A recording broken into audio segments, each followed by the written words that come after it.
y ver qué es lo más efectivo para el problema que vamos a abordar. Hoy vamos a abordar el problema de la crisis de ansiedad que lleva al trastorno de pánico y que nos lleva finalmente en los cuadros más difíciles, uno que hemos atendido el otro día en CEMIC, que es la agorafobia, cuando la persona ya no sale de casa o evita las interacciones sociales, evita los espacios abiertos por miedo a que ocurra algo. Por miedo a que ocurra algo. Por miedo a que ocurra algo. Pero vamos a ver hoy cómo llegamos hasta la agorafobia. Claro, claro. La vía de entrada para la agorafobia, que es como el cuadro más crudo, porque es lo más incapacitante. Tú imagínate que no pudiéramos salir a la calle o no pudiéramos ir al cine. Ahora en griego es plaza, ¿no? Esto de no poder salir. Exactamente. A ver gente. Tener miedo, lo llaman tener miedo a los espacios abiertos. Pero en realidad la agorafobia no es que tenga miedo a los espacios abiertos como tal. No es como cuando dices que hay fobia a los perros, que es la fobia al estímulo específico, sino que la agorafobia se da porque hay miedo a que si siento ansiedad ahí o tengo una crisis de ansiedad, ¿qué hago?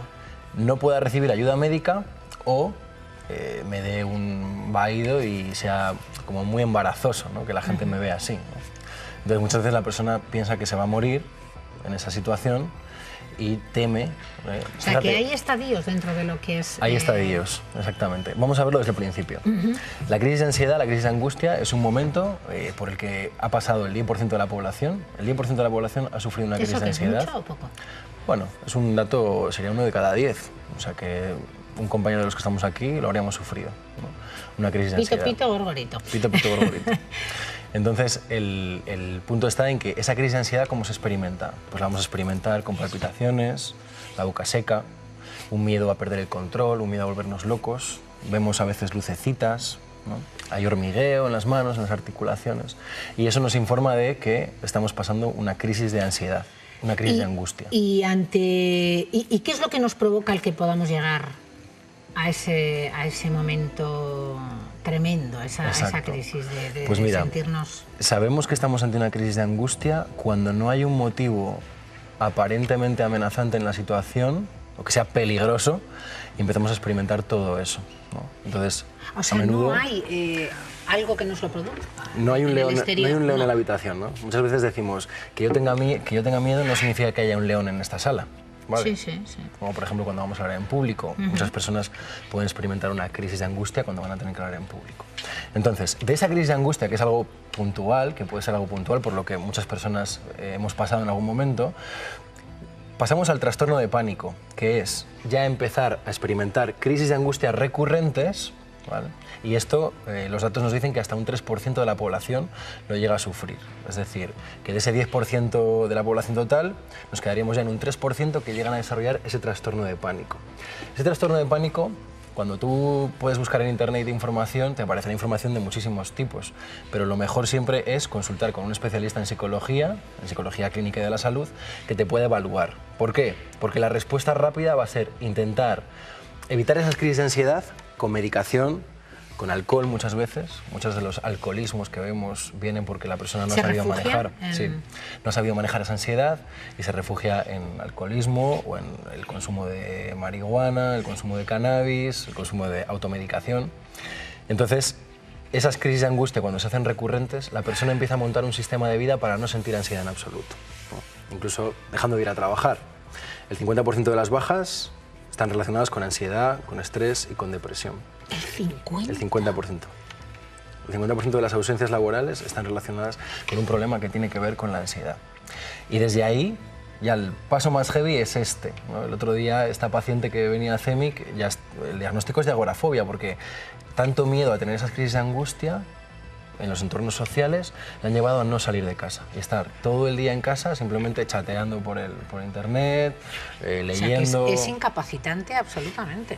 Llega a ser incapacitante, eso es. Pero tenemos que entender que es un trastorno que es esperable, o sea que hay un porcentaje de la población interesante que lo sufre. Y lo más interesante de todo es que el 85% de las personas con un tratamiento estándar cognitivo-conductual salen adelante. A mí esto es lo que me alucina. ¿Por qué la población desconoce que hay soluciones tan al alcance de la mano? Podríamos decir rápidas, es que la palabra exacta no es rápido, ¿no? A cada uno le costará, pero que efectivamente que son tratamientos estándar y que pueden salir adelante, no avanzar en esa crisis de ansiedad, porque se desconoce. Bueno, se desconoce porque la primera herramienta va a ser la medicación. Bien porque la da el médico o bien porque la propia persona busca aliviar esa ansiedad. Claro, de alguna manera. De alguna manera. Puede ser con la medicación o puede ser con alcohol o puede ser con comida también. Sí. Vale. Pero lo interesante es que el tratamiento va a ir en 2 líneas. Esto para 2 pinceladas para que la gente sepa también cómo se aborda desde la psicología. Por una parte, vamos a abordar pensamientos recurrentes que aparecen. Mira, un pensamiento muy típico en la agorafobia es la persona cuando experimenta las palpitaciones cree que se va a morir, cree que va a tener un ataque al corazón. Claro, eso no sé a ti, pero a mí me da bastante miedo pensar que me voy a morir. Y paradójicamente la ansiedad empieza a subir más. Claro, ¿no? Cuanto más nervioso estés... Yo interpreto esos estímulos de una forma errónea, como que voy a sufrir un ataque al corazón, porque además es un dolor, el de la ansiedad es un dolor precordial, ¿no? Que se da debajo del pezón izquierdo, entonces está muy relacionado con una sensación de ataque al corazón. Y en este lado, en el izquierdo, también podría ser en el derecho, que despistara más, pero o sea, todos pues no. Creen que es que les está dando... Exactamente. Un ataque al corazón. Y eso me pone más nervioso y hace que se suba en una crisis de ansiedad. Entonces, una parte importante del tratamiento va hacia cómo gestionamos esos pensamientos de miedo que aparecen en este tipo de situaciones. Y la otra línea, de trabajo que hacemos también, que es muy efectiva, es que la persona se vaya exponiendo, vaya aprendiendo a estar con su propio malestar, pero también exponiendo a las situaciones. Es decir, vamos poquito a poco sistematizando, pasito a pasito, como si subieras una escalera. Empezamos por situaciones. A veces a esta persona le puede generar ansiedad hasta ir a pedir el pan a la panadería. ¿Vale? Y podemos acabar con hablar en clase, por ejemplo, o hablar en público. Y pasando por el medio, por ir en transporte público y después yendo a la playa y después, es decir, los psicólogos ahí, el arte, ¿no? El arte y la ciencia de la psicología ahí está en diseñar un afrontamiento que sea lo suficientemente reto para que genere ansiedad, pero no tanto como para que se desborde. Claro.